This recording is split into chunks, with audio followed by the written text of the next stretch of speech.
What's up, everybody? Welcome to Podcast Now. I'm Alex, and in this video, I want to talk about a potential person who got to see Scream 5 Scream 2022. So this was spotted over on Instagram. It was kind of the big news story of yesterday. I know Critical Overlord made a video on it as well. He beat me to it, but he does a phenomenal job, right? We've talked about him before, and we've also had him on the channel before, so he does a phenomenal job. And one of the things we could have learned even from him, he asked the person who actually posted this Instagram post, which we'll read through the Instagram post, but he asked the person, how long is the movie? What's the runtime for the movie? And the person told him the runtime. Now, I'm going to probably start with that in this video to not keep you guys waiting, and we'll talk about if we believe the entire thing. And again, I'll go over the Instagram post as well. Really quickly, just to kind of get this all out of the way, if you guys are new here or if you've been here and you haven't done these things, make sure you're subscribed, bell icon turned on so you know when all these videos go up. I normally do a new Scream video every single Tuesday. We'll see if I do one this Tuesday or if this kind of replaces it, but you can normally expect at least one video a week on Scream. And final thing, if you guys haven't followed me over on Twitter, we're so close. We're like 10 people away from 2,000 followers on Twitter. So if you guys haven't followed me, Podcast Now 15, link for it is in the description below, okay? So let me start off with this.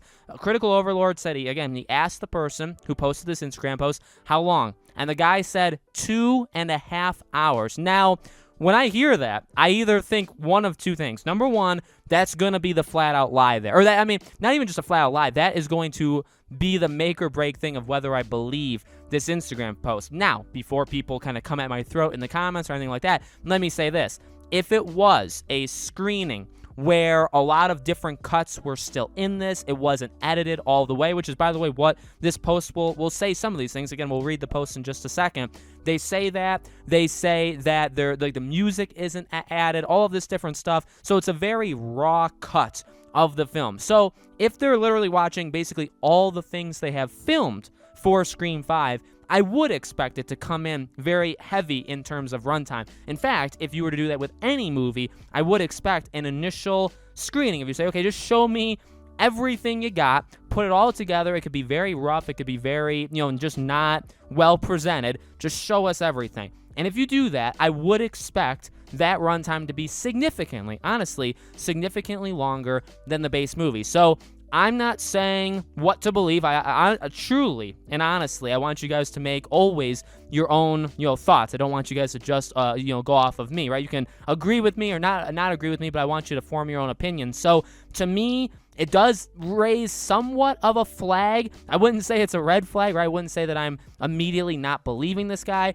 Because if 2.5 hours is the actual movie, I don't actually think that would ever be the case. I don't see this film being 2.5 hours long. Okay, so that would be a pretty big red flag. But one last time, if it's everything put together, 2.5 hours makes a lot more sense because there's a lot more editing, there's a lot more cutting down of this film that still needs to happen over the next, 9 months. They need to do a lot of that. And I would expect that. And then you probably get the movie around 2 hours. And for context, the other 4 Scream movies, I believe, are 111 minutes, 117 minutes, and 120 minutes. Scream 2 is technically the longest movie at 120 minutes, okay? So it's never gone over 2 hours total, and again, that doesn't really mean all of the footage is there. Obviously, the credits are part of that as well, okay? So that's very important. That's obviously something that I want to hear what you guys think in the comments below. All right, and now let's read the actual Instagram post. So it reads, I've seen an early cut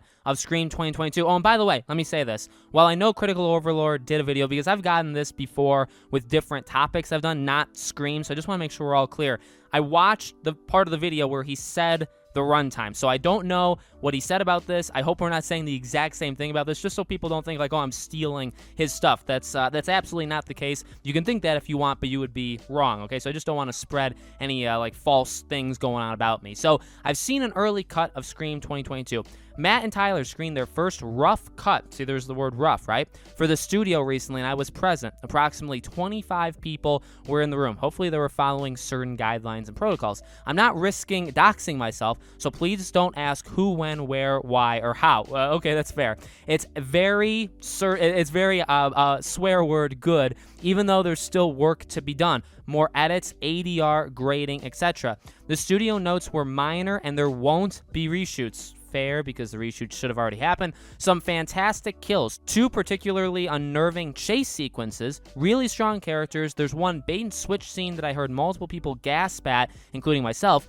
Ghostface is menacing and stealthy, but also very, very brash. The whodunit element is played to perfection, and it's a great motive. The meta lens is quite unique and very fun. There's some great commentary on gender roles. This film is deserving of Wes's legacy. The OGs have purpose, but it's also great world building with room for sequels. This is probably going to sound stupid, but I feel almost the same way after watching this as I did with Parasite. It fueled my expectations and then completely subverted them.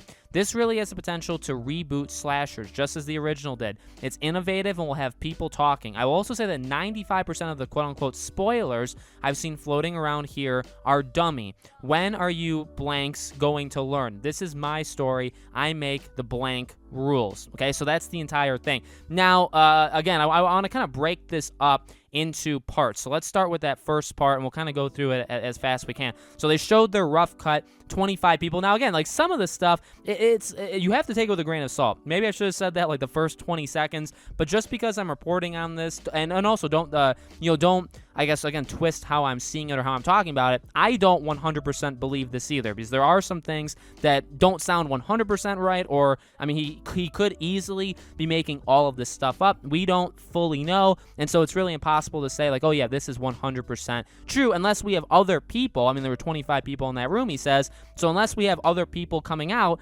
it's pretty hard to fact check this guy, right?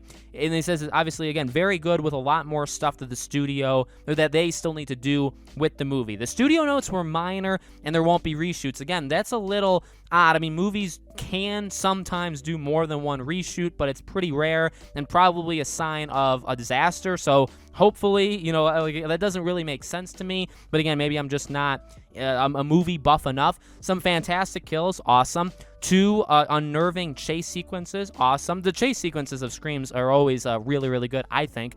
Really strong characters, bait and switch that I heard multiple people gasp. So again, look, the movie, as we've talked about before, needs to feel like it's in the Scream universe, but it needs to be different enough from what's come before it. So I've talked about it. I don't want literally, and I understand it's just me, it's just Alex, but I don't want just a version 2.0 of Scream 1, right? And I think you always kind of go back to Scream 1 because the other ones, obviously, some have more problems than others, and some were trying to be reboots and all this different stuff. So I think 1 is always kind of your like the thing you're trying to reach, right? That kind of golden star. And that doesn't mean you have to just completely redo it, right? I'm not saying this movie is in danger of that, but like when you even look at Star Wars The Force Awakens, I like that movie. I think it's actually a pretty good movie. I don't like the sequel trilogy as a whole, and I hate the last 2 of those 3 movies, but it was pretty much just a New Hope again. And it's not exactly like they were taking all that many risks, stuff like that, right? So again, I'm not saying this movie is in danger of stuff like that, and maybe you liked what Force Awakens and what the entire sequel trilogy did, but I just don't want just a replica, basically, of that first film. But the bait and switch scene that I heard multiple people gasp at. So, he keeps talking, obviously, again, in this, that he says, like, there's some pretty big stuff. That's good. I mean, that's the whole thing with Scream, right? If you don't have kind of the ideas and theories leading throughout the movie where it could be this person, it could be that person, and then all of a sudden it's actually this person, or there's this switch here.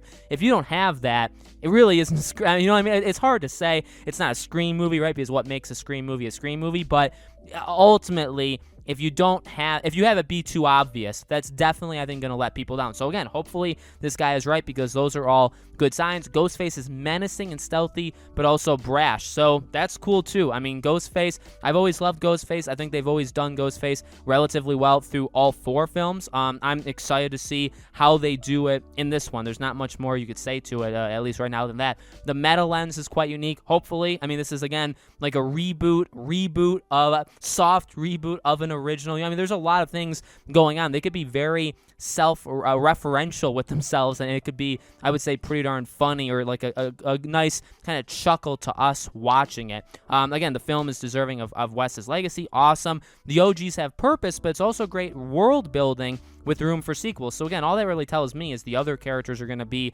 very, very important, and they leave it open to making more movies. He doesn't really go into, again, there's been rumors that Dewey dies and all this different stuff. And yeah, well, actually, he does go into that, right? When he says, I will also say that 95% of the spoilers I've seen floating around here are dummy. Now, I don't know how, he sounds like he's pretty well versed in English throughout the entire thing, but I don't really know what kind of slang that sentence. I don't know. Is that a slang? I guess that I should maybe know about. 95% of the spoilers I've seen floating around here are dummy, unless he just meant to say dumb and he accidentally typed dummy. But that's a little odd. I don't love that he kind of messed up something like that. But at the same time, again, if he's right, then a lot of things that are going around the internet right now about, oh, this person's going to die, oh, this person is connected to that person. Now, some of these things we do know, some of these things we don't, but, maybe most of them aren't actually true. And then that ending line, it does sound like something Sidney would say, right? That's kind of a Sidney line, kind of a classic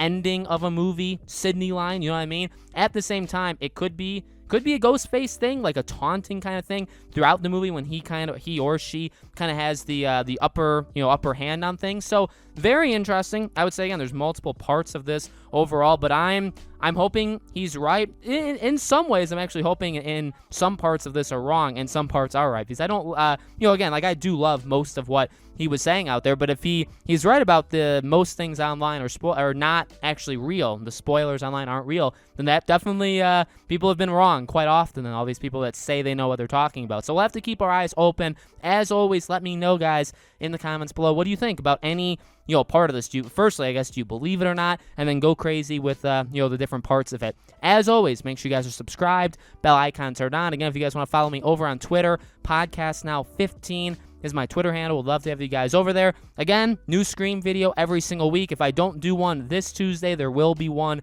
next Tuesday. Got big plans in store for Scream, and I hope to see you guys on the next video.